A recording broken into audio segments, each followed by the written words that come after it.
અને શિવ દ્વારા પ્રગટ થયેલા ભગવાન કાર્તિકેય છે. ભગવાન ગણેશજીનો અદ્ભુત મહિમા છે. શિવ અને પાર્વતીએ ગણેશજીની પહેલી પૂજા કરી છે અને ત્યાર પછી દેવતાઓ હોય, દેવગણ હોય, સૂર સૌએ ભગવાન ગણેશની પૂજા કરી છે. શા માટે શંકર પાર્વતીએ ગણેશજીની પહેલા પૂજા કરી? શંકર ભગવાન એ કહેવા માંગે છે કે તમારા ઘરની આંગણેથી તમારા દીકરાનું સન્માન વધારો. દીકરામાં થોડો અવગુણ હોય તો અવગુણ સમાજની સામે દેખાડવાની જરૂર નથી. આપણો દીકરો ગુણવાન છે. આપણા દીકરા દીકરીનું સન્માન આપણે કરશું તો પડોશી કરશે, આપણા સમાજના લોકો કરશે. આપણા જ દીકરા દીકરીઓને આપણે અપમાનિત કરશું તો બીજા લોકો તો અપમાન કરવા માટે તૈયાર છે. હંમેશા તમારા દીકરાનું ગુણગાન કરો, તમારી દીકરીનું ગુણગાન કરો. કોઈ ઘરે મહેમાન આવે, મારો દીકરો તોફાની છે, મારી દીકરી આમ છે, નહીં. શા માટે બીજાને આપણા ઘરની વાતો કરવી જોઈએ? પુત્ર વધુની પ્રશંસા કરો, દીકરાના વખાણ કરો, દીકરીના વખાણ કરો, પરિવારની પ્રશંસા કરો.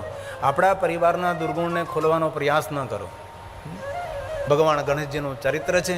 સૌના ઘરમાં ગણેશજીની પૂજા છે અને જેના ઘરમાં ગણેશજીની પૂજા ન હોય એના ઘરનું પાણી ભૂલથી પણ પીવાય નહીં. કારણ કે આપણી સનાતનની પરંપરામાં આપણા ગણેશજી પહેલા છે. વિઘ્ન હરતા દેવ છે, મંગલ કરતા દેવ છે, એ ભગવાન ગણેશ છે. વિઘ્નેશ્વરાય વરદાય સુરપ્રિયાય લંબોદરાય સકલાય જગદિતાય નાગાનનાય શ્રુતિયજ્ઞ વિભૂષિતાય ગૌરીસુતાય ગણનાથ નમો નમસ્તે. ગૌરીસુતાય ગણનાથ નમો નમસ્તે. ભગવાન ગણેશને રોજ યાદ કરો. સવારમાં આંખ ખુલે ગણેશજીને યાદ કરો. ઘરથી બહાર નીકળો ગણેશ ભગવાનને યાદ કરો. યાત્રાનો પ્રારંભ કરો ગણેશજીને યાદ કરો. દુકાન ખોલો, ઓફિસ ખોલો, ભગવાન ગણેશજીને યાદ કરો. ભગવાન ગણપતિ વગર એક પણ કદમ આપણું હોવું જોઈએ નહીં. ગણેશજીનો સુંદર મહિમા છે. અનેક યુદ્ધની કથાઓ છે. ભગવાન શંકરજીના અગણિત અવતારોની કથા છે. દિવ્ય દિવ્ય કથાઓ. ભગવાન શંકરજીના જ્યોતિર્લિંગોની અદ્ભુત અલૌકિક કથાઓ છે. જ્યોતિર્લિંગ 12 નહીં, અગણિત જ્યોતિર્લિંગોની કથા શિવ પુરાણમાં. મતલબ ભગવાન મહાદેવના જેટલા નામ એટલી કથાઓ ભગવાન શંકરજીની છે.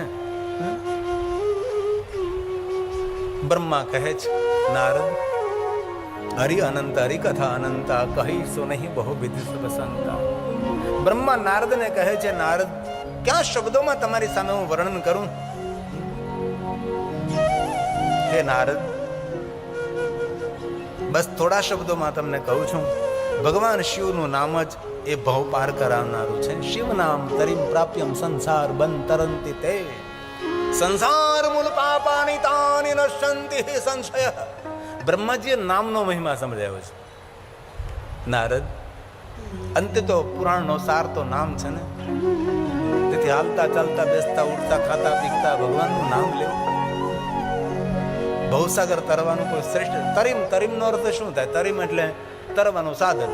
પછી નાવ, ત્રાપો, જહાજ, પોત, હોડી, કાંઈ પણ અર્થમાં. આ બ્રહ્મા સ્વયં કહે છે શિવ નામ તરીમ પ્રાપ્યમ સંસાર બંતરંતિ તે.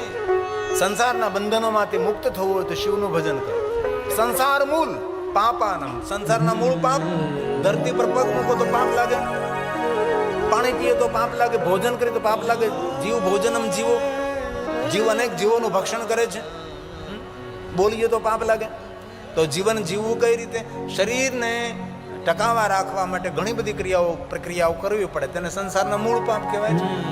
પણ શિવનું ભજન કરનારો માણસ સંસારના મૂળ પાપમાંથી મુક્ત રહે છે. અને શિવ મહાપ્રદ ગ્રંથ બ્રહ્મા હવે નારદના નામનો મહિમા કહે છે. શિવ નામ તરીમ પ્રાપ્યમ સંસાર બંદે તરંતિ તે. સંસાર મૂલ પાની તાની નશ્યંતિ સંશય તાની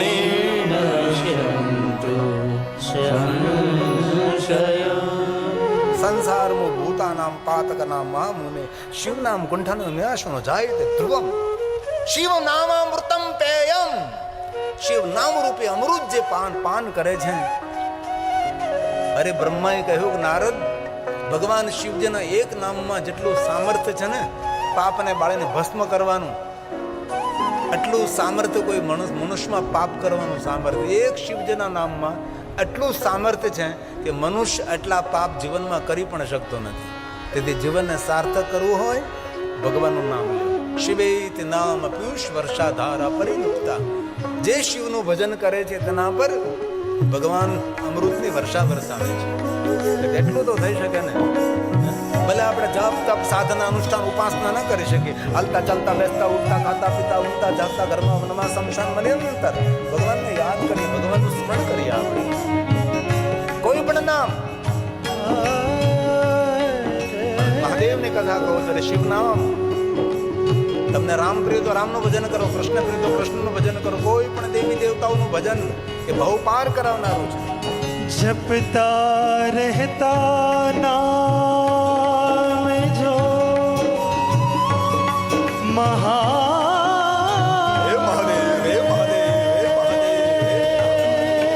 नाम लिया उसने सब कुछ किया, सकल शास्त्र का बिना नाम नरके गया. कलयुग के केवल नाम आधारा, सुमिरी सुमिरी भव उतर ही पारा. नहीं कली कर्म न भगति मिले तो राम नाम अवलंबन हेतु. उल्टा नाम भी जग जाना बात देखी मैं ब्रह्म समाना. स्वयं रक्षा की करे भूतपति महाकाल.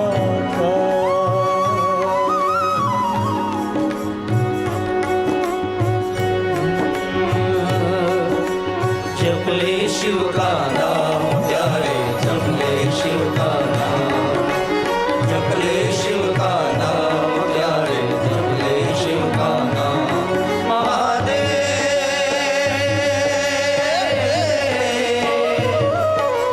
नाम लेकर बीते हर सुबह और शाम. जप ले शिव का नाम प्यारे, जप ले शिव का नाम, जप ले शिव का नाम प्यारे, जप ले शिव का नाम.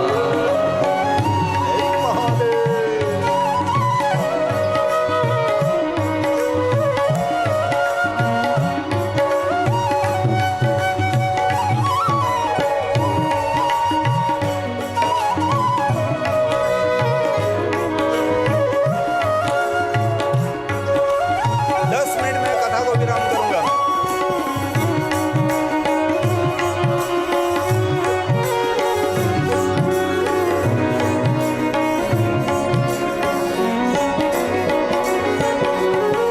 चांदी सा चमकता ये गंगा जी का पानी, पानी की हर एक बूंद लेती जिंदगानी.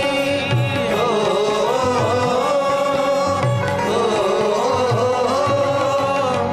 चांदी सा चमकता है गंगा जी का पानी, पानी की हर एक बूंद लेती जिंदगानी.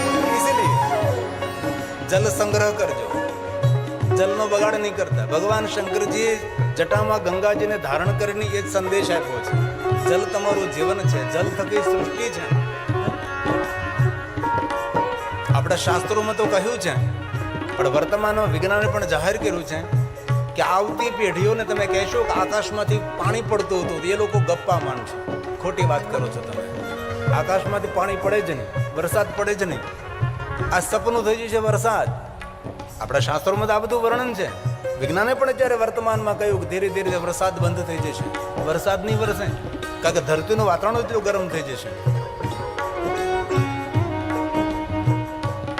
તેથી તમારા ગામમાંથી કોઈ નહેરું નદું નીકળતું હોય તો તને ચેકડેમ બનાવો. ગામના ભેગા થઈને કેન્દ્ર સરકાર તમારું કર્તવ્ય નથી, બધું કેન્દ્ર સરકાર જ કરે.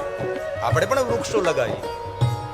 શિવપુરાણ ગ્રંથમાં વૃક્ષોનો મહિમા છે, સરોવરનો મહિમા છે, જલ સંગ્રહનો મહિમા છે, પક્ષીની રક્ષા કરવાનો મહિમા છે. એક એક વસ્તુ. અરે તેની ક્યાં વાત કરો.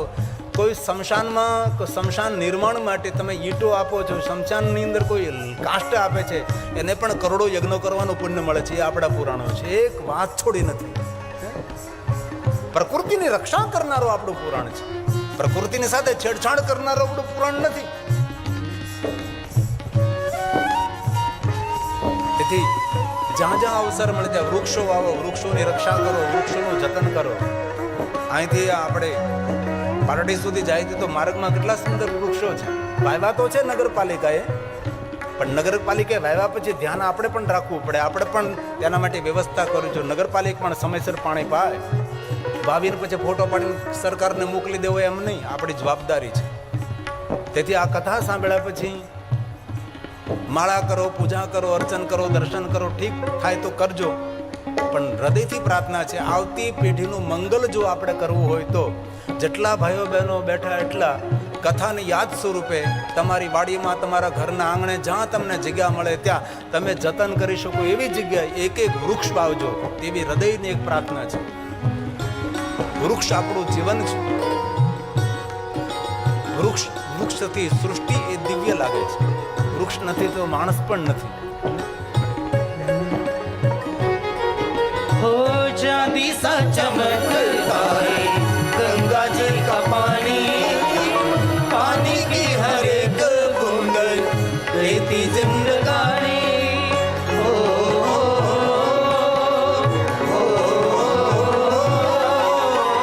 चांदी सा चमकता है पानी की हर एक बूंद रहती जिंदगानी. अंबर से बरसे जमीन से मिले, नीर के बिना तो भैया काम ना चले.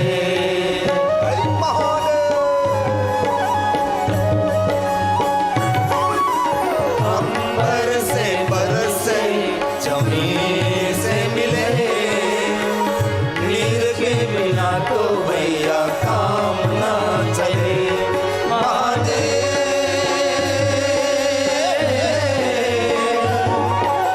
नाम लेकर बीते ये हर सुबह और शाम, जप ले शिव का नाम प्यारे, जप ले शिव का नाम, जप ले शिव का नाम प्यारे, जप ले शिव का नाम. હવેની જે પંક્તિ છે એ આપણને સાવધાન કરનારી છે. આમાં પ્રાણ છે. એટલા દિવસ કથા સાંભળી, એટલો સત્સંગ કર્યો, પણ યાદ શું રાખવાનું છે? સુંદર સંદેશાત્મક, ઉપદેશાત્મક આ પંક્તિ છે. ધ્યાન દીजिए શબ્દો પર. कहाँ से तू आया और कहाँ तुझे जाना है, खुश है वही जो महादेव ही ठिकाना है. ओ,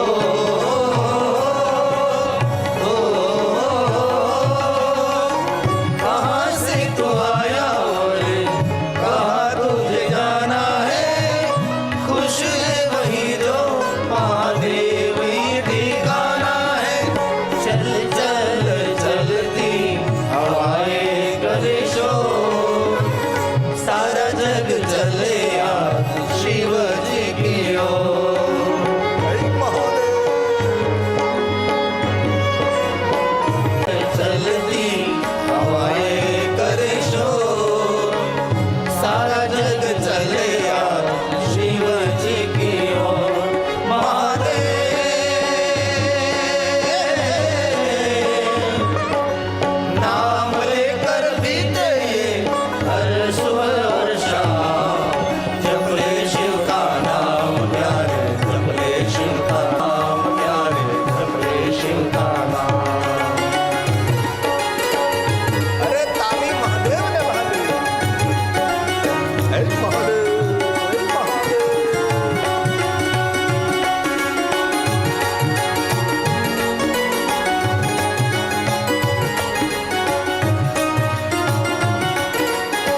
नारद जी को कहे ब्रह्मा ने કહ્યું કે નારદ યુગો યુગો સુધી મહાદેવની કથા કહેતો રહું તો પણ ભગવાન મહાદેવની કથાનો વિરામ ન થઈ શકે, નિરંતર કહેતો રહું. નારદજી કથાના શબ્દોને વિરામ આપું છું.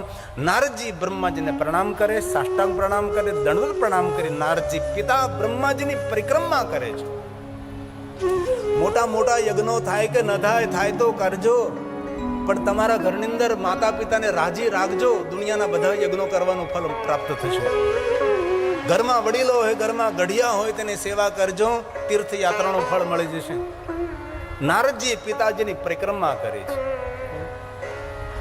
બ્રહ્મલોકમાં કથાનું શ્રવણ કરી નારદજી, એક વાત તો ગૌરવથી કહી શકું છું, મોટા મોટા ઉદાહરણ આપણે દૂર જવાની જરૂર નથી. બાપના પગલે પગલે હાલનારો આપણો ભાવેશ બાપુ છે. ક્યાં દૂર જવાની જરૂર છે? ક્યાંથી પ્રેરણા લેવા જવાના તમે? આ તો મોટી પ્રેરણા છે. બાપે કર્યું કે તેના કરતા સવાયું કરી દેખાડું તો જ જગા બાપાનો હું દીકરો. જીવન આને કહેવાય. જીવન એવું ન જીવો કોઈ ફરિયાદ કરે, જીવન એવું ન જીવો કોઈ ફરિયાદ કરે, જીવન એવું જીવો જગા બાપાને જેમ કોઈ ફરી ફરી યાદ કરે, વારંવાર કોઈ યાદ કરે, વારંવાર યાદ કરે. નારદજી બ્રહ્મલોક છોડીને મૃત્યુલોકમાં આવે છે, મહાબલેશ્વરનું દર્શન કરે છે. ક્રમશઃ લિંગોનું દર્શન કરતા કરતા સૂર્યપુત્રી તાપીના તટ પર આવે છે. તાપીના તટ ઉપર બેસે નારદજી તપસ્યા કરે છે. નારદી ગંગાનું પ્રગટ કરી નારદેશ્વર મહાદેવ લિંગની સ્થાપના કરી અને નારદજી યાત્રા કરતા નર્મદાના તટ પર આવે છે. નર્મદાના તટ પર જેટલા શિવલિંગો છે તેનું દર્શન નારદજી કરે છે અને ત્યાં પણ નારદ તપ કરે છે. નારદેશ્વર મહાદેવ લિંગની સ્થાપના કરે છે. સપ્ત ગંગાઓના કિનારે જેટલા જેટલા શિવલિંગો છે તેનું દર્શન નારદજી કરે છે. જ્યાં જ્યાં શિવલિંગો છે તેનું દર્શન કરવા નારદજી જાય છે. નારદનો એક શ્રેષ્ઠ નિયમ છે, કોઈ પણ જગ્યાએ કોઈ પણ માણસ પોતાના કર્કમલો દ્વારા શિવલિંગની સ્થાપના કરે છે ત્યારે નારદજી એ શિવનું દર્શન કરવા એકવાર જરૂર આવે છે. આ નારદ મહાદેવના પરમ ભક્ત છે. તેથી નારદજી નારાયણ નારાયણ. અમે લોકો મહાદેવના ભક્ત છીએ. અમે લોકો બોલીએ શું? ઓમ નમો નારાયણ, જય નારાયણ. અમે નારાયણ શા માટે બોલીએ? રોટલો ખાવો રામનો, જય બોલો હનુમાનની. અમે લોકો પૂજા કરીએ શંકર ભગવાનની અને મળીએ તો કે ઓમ નમો નારાયણ, જય નારાયણ. ક્યાં કે નારદી પરંપરા. નારદજી નારાયણ નારાયણ બોલે, કારણ કે નારદ મહાદેવના ભક્ત છે. નારદને મહાદેવની ભક્તિ પોતાના પિતા બ્રહ્મા પાસેથી મળે છે. બ્રહ્મલોકમાં બ્રહ્માજી કથાને વિરામ આપ્યો છે. પ્રયાગ તીર્થમાં સૂત પુરાણજી કહે છે શબ્દોને વિરામ આપો છે. કથાનું શ્રવણ કરેલા શયનકાદી મહાત્મા ઉભા થઈ જાય છે, સૂત પુરાણને પ્રણામ કરે છે. હજી સાંભળવાની બહુ જ ઈચ્છા છે. સૂત પુરાણજી ધર્મ પ્રચાર પ્રયાગ તીર્થ છોડી અને યાત્રાનો પ્રારંભ કરે છે. ધર્મક્ષેત્રે મહાક્ષેત્રે ગંગા કાલિંદી સંગમે પ્રયાગે પરમ પુણ્ય બ્રહ્મલોકસ્ય વર્તમની. બ્રહ્મલોક સમાન એ પ્રયાગ તીર્થને છોડી સૂત પુરાણજી ધર્મ પ્રચારક છે, યાત્રા કરવા માટે નીકળે છે. મહાત્માઓએ કથાનું શ્રવણ કર્યું છે, નિર્ણય લીધો છે આપણે હવે કાશીનગર જઈએ. પ્રયાગથી સૌ સાધુ સંઘ, સાધુ સમાજ, સાધુ વૃંદ, સંત વૃંદ પ્રયાગ તીર્થને પ્રણામ કરી અને કાશીની યાત્રાએ નીકળે છે. રાત પડે છે, ગંગાના કિનારે રાત વાસો કરે છે. રાતમાં કોઈ આકાશમાંથી એક તેજોમય સ્વરૂપ પ્રગટ થાય છે. પરમ પૂર્ણતાને પામેલા મહાત્માઓ શરીર સાથે એ તેજની અંદર જતા રહે છે. પરમ તત્વને પ્રાપ્ત થયા શરીર સાથે. અને જે મહાત્માઓ અપૂર્ણતાને પ્રાપ્ત થયા હતા એ મહાત્માઓ જઈ ન શક્યા, કારણ કે તે જવા માટે પૂર્ણતા જરૂરી છે. જે પૂર્ણતાને પ્રાપ્ત થયા મહાત્માઓ એ તેજની અંદર વિલીન થયા છે. અને જે મહાત્માઓ જઈ શક્યા નથી એ મહાત્માઓ ગયા મહાત્માઓને પ્રણામ કરી યાત્રા અટકી નથી, યાત્રા શરૂ રહે છે. ચાલો આપણે સૌ કાશીનગરમાં જઈએ. હવે બાકી રહેલા મહાત્માઓ કાશીમાં પહોંચે છે. કાશી વિશ્વનાથ મહાદેવનું દર્શન કરી અગણિત લિંગોની ભરેલી નગરી લિંગમય કાશી ભૂમિ સર્વલિંગોનું દર્શન કરી બાકીની રહેલી આયુ દરેક મહાત્માઓ કાશીમાં પૂર્ણ કરે છે. આયુ પૂર્ણ થતી ગઈ, નિર્વાણને પ્રાપ્ત થયા, ભગવાન મહાદેવને પ્રાપ્ત થયા છે. ભગવાન મહર્ષિ વેદવ્યાસજી 40,000 શ્લોક 7 સંહિતાઓ સાથે સુંદર શિવ મહાપ્ર ગ્રંથને વિરામ આપે છે. અને અંતિમ શ્લોકની અંદર ભગવાન મહર્ષિ વેદવ્યાસજી આપણા સૌ માટે ભગવાન શિવને પ્રાર્થના કરે, મહાદેવ વક્તાને શ્રોતાના જીવનમાં શાંતિ આપજે. શાંતિ કોણ આપે? શંકરજી આપે, મહાદેવ આપે છે. અંતિમ શ્લોક, છેલ્લો શ્લોક. આપણા માટે ભગવાન વ્યાસ બોલે છે એતર શિવ પુરાણસ્ય જે કોઈ આ કથાનું શ્રવણ કરે છે, કથાનું ગાયન કરે છે, તે સૌ માટે ભગવાન વ્યાસ કહે છે વતુઃ શ્રોતુશ્ચ સર્વદા સગણઃ સસુતઃ સામ્બ શંકરો